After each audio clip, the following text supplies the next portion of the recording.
What's up, everybody? Welcome back. My name is Mike Versperl, and today we're going to be talking about the new Luminar R4, which came out about a week ago, and it is packed with a bunch of great new features. Specifically, I want to focus on the AI sky replacement and how well it's going to work with night photography.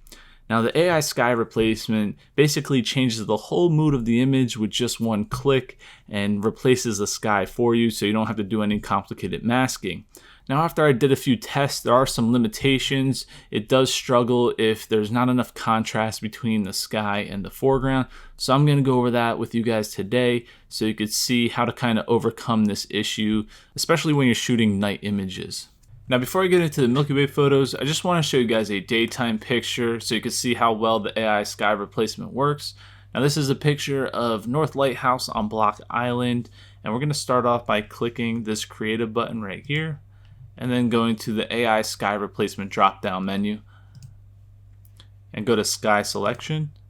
Here there's a bunch of preset skies that they've included, or you can load in your own sky if you scroll to the bottom here.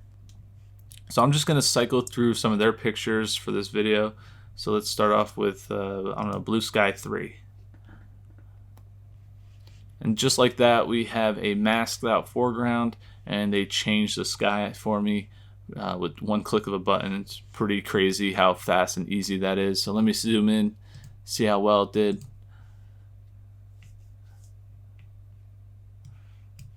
Didn't do a bad job.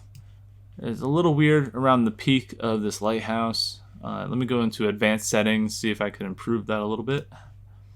I'm going to use close gaps and reduce that. Alright, that's starting to get a little better. You might have to do some tweaking with your image depending how complex it is. The more contrast you have between your sky and the foreground, the easier it is for this AI sky replacement to work. And what's actually pretty crazy, it looks like it kept these two seagulls back here, and actually there's a third one right here, and it didn't mask those out. So it recognized that there was something there and kept it in the picture, which is kind of cool. Let me zoom back out. Let's try dramatic sky. Alright, so it looks like we have a nice moody sky, and we could relight the scene to make the foreground blend a little bit more naturally. So let's try adjusting this a little bit. As you can see, I'm darkening the foreground, and this makes it just blend a little bit better with the sky. How about let's do a sunset.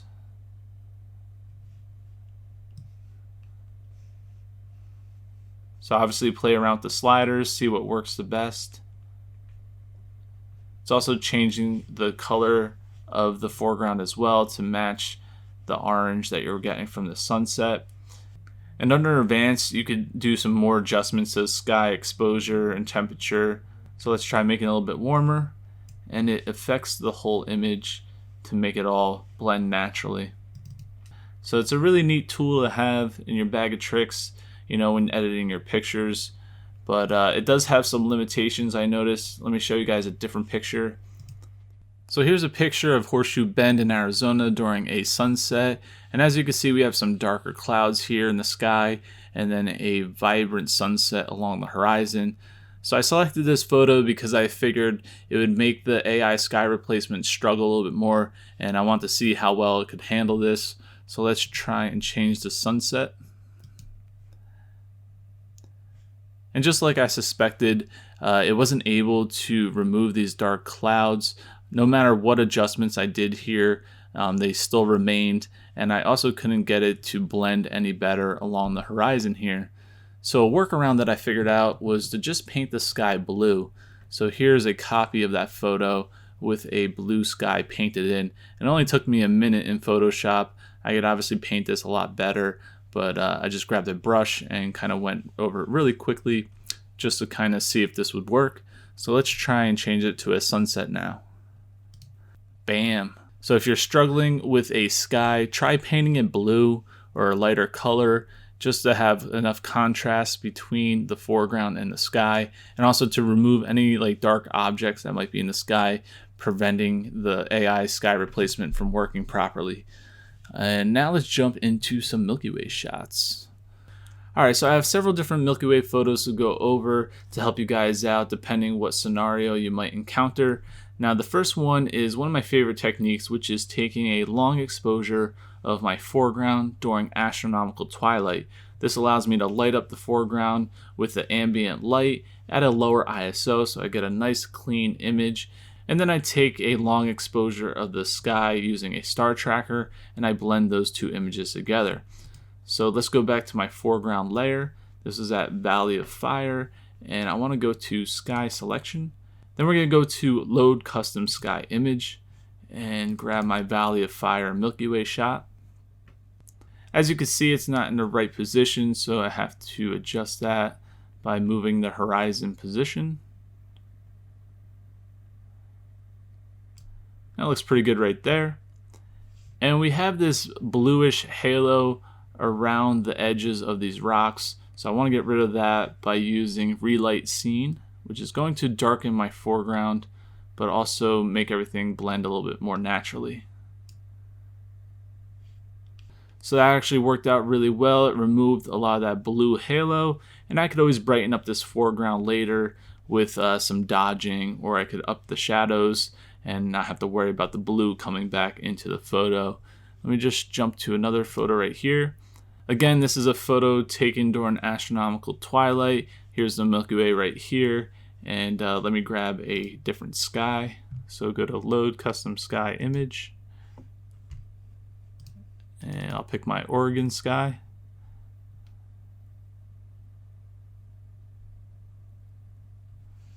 And let me adjust the sky position.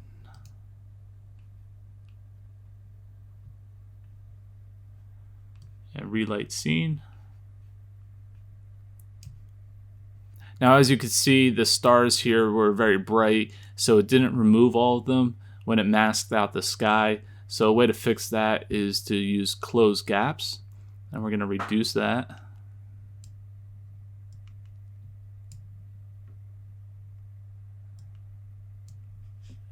And starting to get rid of them. You could also do what I did earlier to the sunset sky, which is just paint it all blue and get rid of those stars.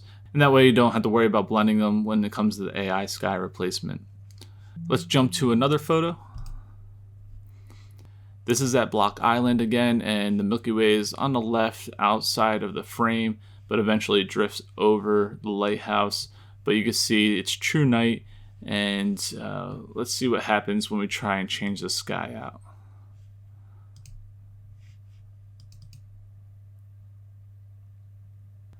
I'm going to change the horizon really quick.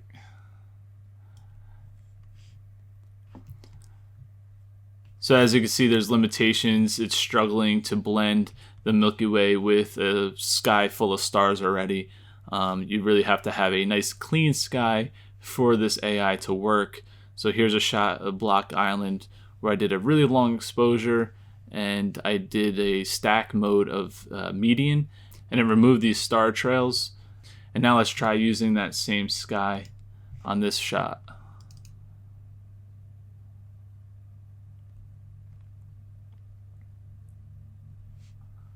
Change the horizon. So this worked much better, although there's an issue with the masking around the lighthouse, but that's to be expected since it's more complex of a photo when you have a light source like this. That can be fixed, and light beams can be recreated, which I have tutorials on, but at least you have an idea of what kind of sky you're going to need to make sure the Milky Way blending goes nice and smoothly. Here, let's do a couple more before I wrap this up. So here's a shot from Oregon at Crater Lake, and I'm just gonna pick the Oregon sky. All right, so that did fairly well. There is some masking issues right here. Let me see if I could adjust that really quick. Now, as you might notice, when you start erasing parts of the mask, it's erasing the color and the tone that AI sky replacement has implemented on that photograph. So that's just something to be aware of, that if the mask isn't perfect and you start erasing bits and pieces of it, it's going to take a little bit of extra work to try and get it to blend back in naturally. So I'm going to click on one more image here, So this is going to be another hard photo because there's not a lot of separation between the horizon and these clouds, these darker clouds. So it's probably going to struggle. Let me grab one of their night photos and see what happens. So as I figured, AI sky replacement struggled to find the difference between the sky and the foreground and blend it naturally. So something like this, you would have to take an extra step and really clean up the sky and create some type of separation between the two to allow AI sky replacement to do its thing. So thank you guys for watching. Also, thank you for all the support. Please check out the affiliate links below to help me out, and I'll catch you guys next time. Bye.